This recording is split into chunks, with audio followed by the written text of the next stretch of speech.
शाम बोलो और चित्र दो दोस्त आंगन में खेल रही थी। चित्र की घर में दो दोस्त अपनी खेल में ही बहुत खोई हुई थी। अब खेलते खेलते शाम हो गई थी, पर दोनों इतना खेल में डूबी हुई थी कि उन लोगों को पता भी नहीं चला।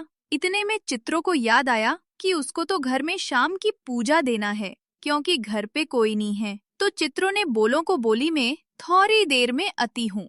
तो बोलो बोली है, मुझे भी घर में कुछ काम है, मैं भी करके कुछ ही देर में आ जाऊंगी। इतना बोल के बोलो अपनी घर चली गई और चित्रो भी घर के अंदर चली गई।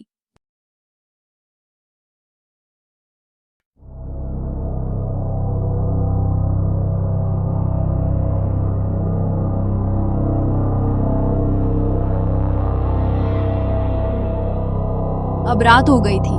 अब चित्री अपनी पूजा खत्म करके घर की आंगन में आके बैठ के बोलो की आने की इंतजार कर रही थी।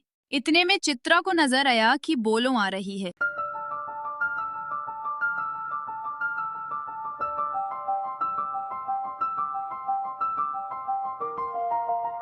बोलो को आटे देख चित्रा खड़ी हो गई और उससे पीछे इतना देर क्यों हुआ। पर बोलो सिर्फ चित्रा को चुपचाप देखती रही, कोई भी बात का जवाब नहीं दिया।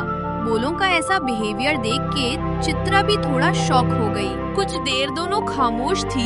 चित्र को कुछ समझ नहीं आ रहा था कि बोलो ऐसा क्यों कर रही है, पर बोलो चित्र से एक भी बात नहीं की और धीरे धीरे चाल के घर के पीछे जंगल की तरफ चली गई। चित्रा को कुछ समझ नहीं आ रही थी कि बोलो ऐसा क्यों कर रही है। बोलो चली जाने के बाद चित्रा अपनी आंगन में बैठ के सोच ही रही थी कि अभी अभी जो हुआ वो क्या था। इतने में चित्रा देखी कि फिर से बोलो घर सामने की रास्ते से चल के आ रही है।